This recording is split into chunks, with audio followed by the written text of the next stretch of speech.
यानंतर माननीय विधानसभा विरोधी पक्षनेते श्री देवेंद्रजी फडणवीस यांना विनंती करते की त्यांनी आपलं मनोगत व्यक्त करावं।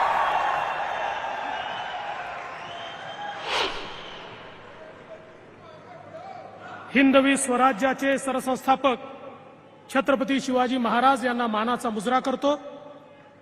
भारतीय राज्यघटनेचे शिल्पकार भारतरत्न डॉक्टर बाबासाहेब आंबेडकर यांना मानवंदना अर्पित करतो।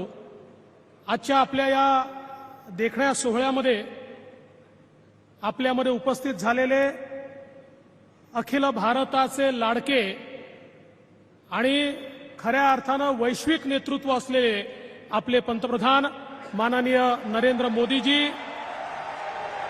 माननीय राज्यपालजी, माननीय उपमुख्यमंत्रीजी, माननीय मंत्रीगण, माननीय केंद्रीय राज्यमंत्री, माननीय खासदारगण, माननीय सर्व आमदार, सन्मान्य अँबॅसेडर्स आणि या ठिकाणी मंचावर उपस्थित आमचे पुण्याचे महापौर, पिंपरी चिंचवडचे महापौर, सर्व पदाधिकारी, उपस्थित भगिनी आणि बंधूंनो, खरं म्हणजे पुण्याकरता आजचा दिवस हा स्वप्नपूर्तीचा दिवस आहे। कारण आज पुण्याची स्वतःची आपली मेट्रो धावली आहे आणि या मेट्रोचं पहिलं तिकीट स्वतः पंतप्रधान महोदयांनी मोबाईलवर पेमेंट करून काढलं आणि स्वतः त्याच्यामध्ये यात्रा केली आहे। त्यामुळे आता आम्हाला संकोच असा आहे की आम्ही विदाऊट तिकीट यात्रा केली आहे म्हणून मेट्रोवाल्यांना सांगणार आहे की नंतर आमच्या इकडनं वसूल करून घ्या, नाहीतर पंतप्रधानांनी तिकीट काढायचं आणि आम्ही WT जायचं, हे काही योग्य नाहीये। पण मला असं वाटतं अनेक अडचणी होत्या, पण मी महामेट्रोचं मनापासून अभिनंदन करेन। ही कंपनी आपण स्थापन केली आणि कंपनी स्थापन केल्यानंतर पुणे मेट्रोचं काम महामेट्रोला दिल्यावर महामेट्रोने विक्रमी वेळामध्ये पुणे मेट्रोचं काम या ठिकाणी पूर्ण केलं आहे।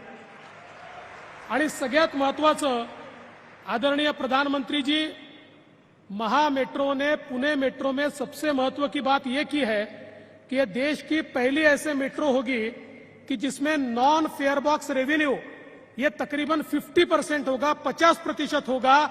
मुझे ऐसा लगता है एक नया मॉडल मेट्रो का ये पुणे मेट्रो ने प्रस्तापित किया है।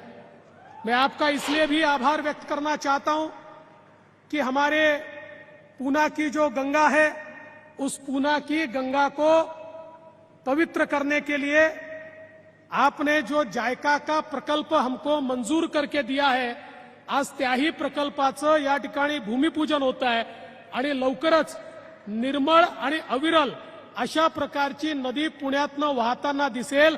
नव्हे तर एक थेंबही ज्या नदीमध्ये सांडपाणी जात नाही, घाण पाणी जात नाही, अशी पुण्याची आपली नदी ही आपल्याला लवकरच पाहायला मिळेल। त्याकरताही माननीय पंतप्रधानांचे आभार मी मानतो।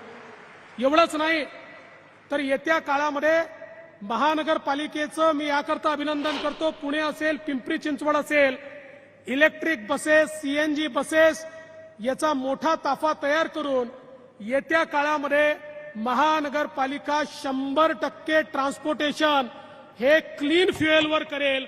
एक पैशाचंही प्रदूषण या ठिकाणी महानगरपालिकेच्या ट्रान्सपोर्टेशन सिस्टीम मधनं होणार नाही, ही व्यवस्था देखील या ठिकाणी सुरू होते।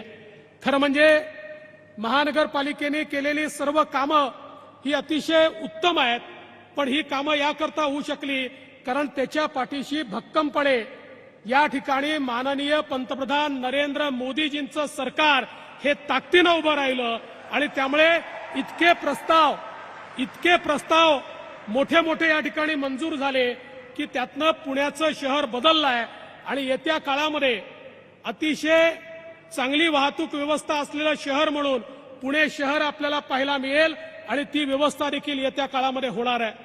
मी केवळ जाता जाता आदरणीय प्रधानमंत्री जी, आपसे इतना ही निवेदन करना चाहता हूं, पुणे पे आपका बहुत प्यार है, पुणे को आपने बहुत दिया है, महाराष्ट्र को भी बहुत दिया है।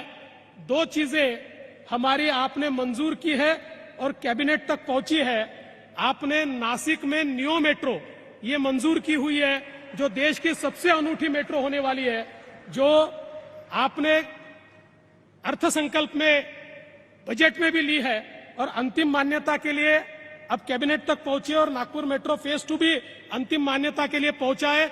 तो ये सौगात भी आपके माध्यम से हमारे महाराष्ट्र को मिले, इतना ही आपसे निवेदन करता हूं। और फिर एक बार इस पुण्य नगरी में आपका बहुत बहुत स्वागत करते हुए, और महानगर पालिका ने जिस प्रकार से छत्रपति शिवाजी महाराज की प्रतिमा महानगर पालिका में लगाकर पूना का नाम ऊंचा किया है, इसलिए उनका अभिनंदन करते हुए अपने शब्दों को विराम देता हूं। जय हिंद, जय महाराष्ट्र।